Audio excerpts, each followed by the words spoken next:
Welcome to Balerno, built in 1895. This is Jojo and my name is Peter.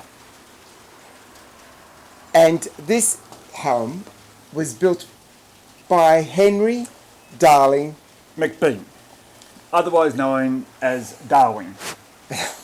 No, that's me and you.